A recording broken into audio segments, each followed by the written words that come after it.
Assalamualaikum warahmatullahi wabarakatuh. Perkenalkan, nama saya Rohana. Saya dari Fakultas Ekonomi dan Bisnis Islam, Prodi Perbankan Syariah kelas 1C dengan NIM 205231111.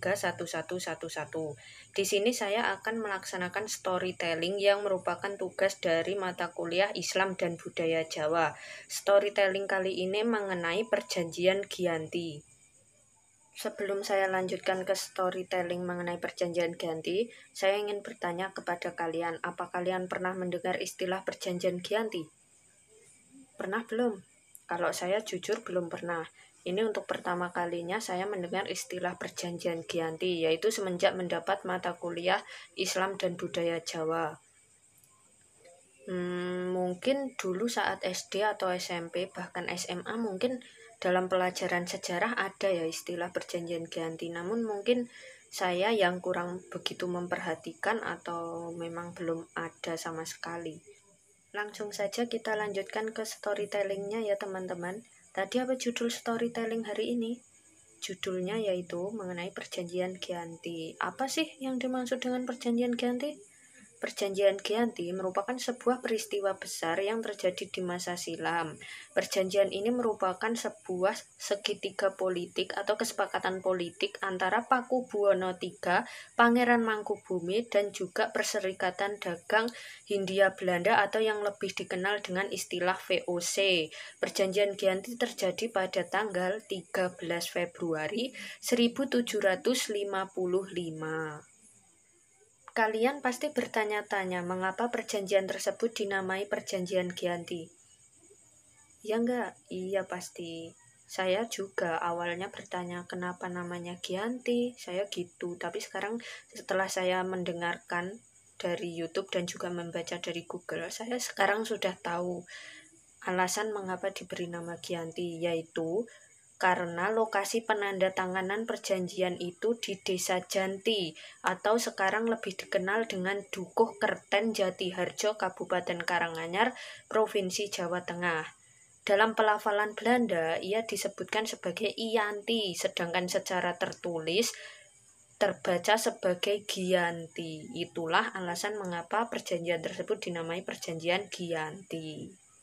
Pada masa silam, perjanjian Giyanti ini dibuat dalam rangka meredam api konflik yang terjadi pasca perpindahan Keraton Kartosuro ke Surakarta. Api dari peristiwa geger pecinan tersebut ternyata belum padam dari sumbunya.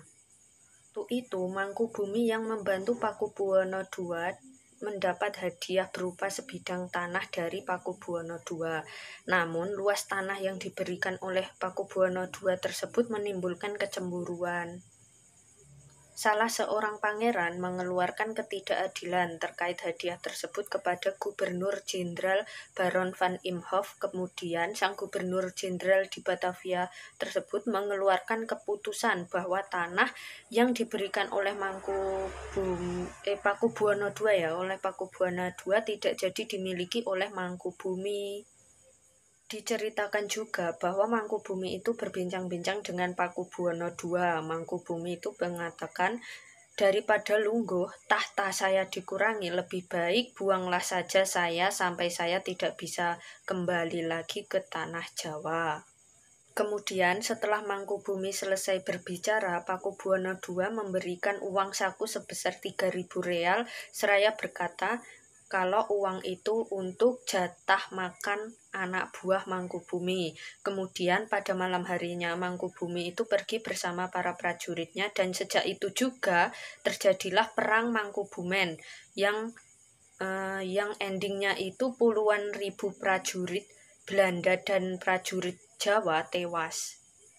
Perlawanan ini mendorong Gubernur VOC untuk Jawa Utara yaitu Nicholas Harting mengambil sikap untuk menyelamatkan daerah operasionalnya.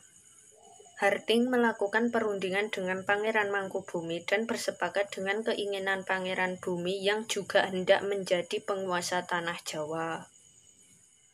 Pada tanggal 23 September 1754, nota kesepahaman VOC dengan Mangkubumi terlaksana, kemudian disampaikan kepada Pakubuwono III selaku pengganti Pakubuwono II. Nota tersebut menyatakan bahwa Mangkubumi mendapatkan wilayahnya, Kemudian pada tanggal 4 November 1754, Pakubuwono III menyatakan persetujuan terhadap hasil perundingan tersebut. Surat pernyataan tersebut disampaikan oleh Pakubuwono III kepada Gubernur Jenderal VOC Jacob Mosel. Kesepakatan itu mendorong terjadinya sebuah perjanjian besar, yaitu Perjanjian Giyanti yang ditandatangani di Desa Giyanti beberapa kilometer di sebelah timur Surakarta. Penandatanganan Perjanjian Giyanti dilaksanakan pada tanggal 13 Februari 1755 dan merupakan awal terbelahnya Pulau Jawa menjadi dua bagian yang lebih dikenal dengan istilah Palihan Nagari dan menjadi awal mula naik tahtanya Mangkubumi di Yogyakarta sebagai Sri Sultan Hamengkubuwono I dengan gelar Senopati ing Ngaloga Sayyidin Panatagama Khalifatullah.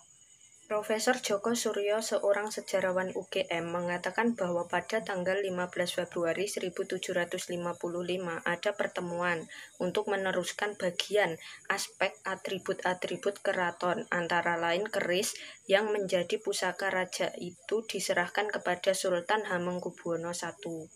Kemudian yang kedua yaitu mengenai bahasa. Jogja meneruskan dialek Bagongan, kemudian untuk Surakarta tidak. Kalau yang satunya menggunakan kata enjeh, yang satu menggunakan enggeh. Kemudian yang ketiga yaitu tari. Bila Surakarta untuk gerakan gagahan hingga ke atas membuka ketiak, sedangkan Jogja cukup sampai dada saja. Kemudian lagi untuk penutup kepala atau yang disebut dengan istilah blangkon. Untuk Yogyakarta ada benjolan di belakang, sedangkan untuk Surakarta cukup krepes atau datar-datar saja. Akan tetapi, keterbelahan masyarakat Jawa tidak terjadi seketika selepas Perjanjian Giyanti. Anton Satyo Hendriatmo, seorang penulis buku Perjanjian Giyanti 1755, mengatakan bahwa bahasa dipengaruhi oleh lingkungan sehari-hari, bukan merupakan akibat dari Perjanjian Giyanti atau terbelahnya Pulau Jawa. Untuk perubahan yang sebenarnya kita tidak tahu apakah terjadi pada zaman Hamengkubuwono I atau zaman Diponegoro atau bahkan mungkin zaman sesudahnya.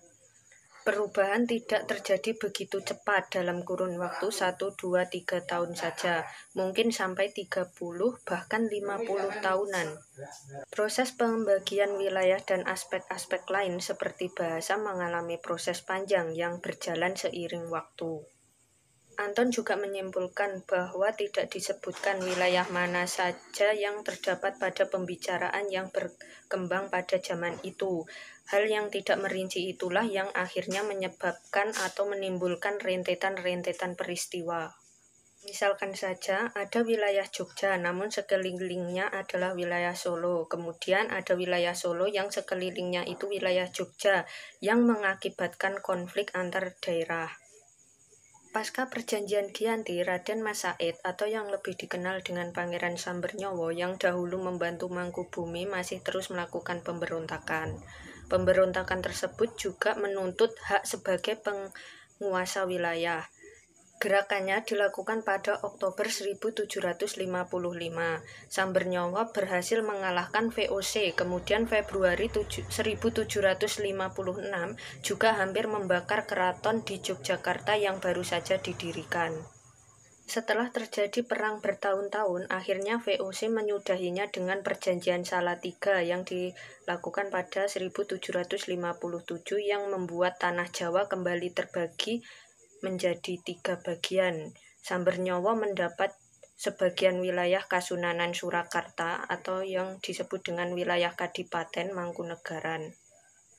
Dengan demikian, Pangeran Sambernyowo pun berjatah tahta dengan gelar Kanjeng Gusti Pangeran Adipati Arya Mangkunegoro Lelono Jayamisesa Senopati ing Alaga Satriya Raga Mataram ing Nagari Surakarta Hadiningrat. Pada 1813, di masa Gubernur Jenderal Thomas Stamford Raffles dari Inggris, Kesultanan Ngayogyakarta juga terbelah dengan lahirnya Paku Alaman. Dengan demikian, tanah Jawa terbagi menjadi 4 wilayah pemerintahan yang tumbuh dengan perbedaan dan model serta orientasi pola wilayah yang berbeda-beda. Di masa Republik Indonesia, Kasunanan Surakarta dan Kadipaten Mangkunegaran menjadi situs cagar budaya dan Jogja yang di dalamnya terdapat Paku Alaman menjadi daerah istimewa. Nah, jadi itu tadi teman-teman cerita mengenai sejarah Perjanjian Giyanti yang terjadi pada tanggal 13 Februari 1755. Kalian pasti sudah tidak bertanya-tanya lagi kan, mengapa alasan dinamakan Perjanjian Giyanti, serta proses-proses terjadinya perjanjian tersebut, kemudian dampak dari perjanjian tersebut apa saja, kalian tentu sudah tidak bertanya-tanya lagi. Di penutup kali ini, saya ingin mengucapkan mohon maaf, karena pasti banyak kesalahan yang saya buat, dan saya juga masih nyontek, apalagi untuk yang nama-nama itu, gelarnya itu kan panjang banget, jadi saya mohon maaf. Semoga apa yang saya sampaikan pada storytelling kali ini menambah pengetahuan kalian mengenai sejarah. Sekian dari saya, wassalamualaikum warahmatullahi wabarakatuh.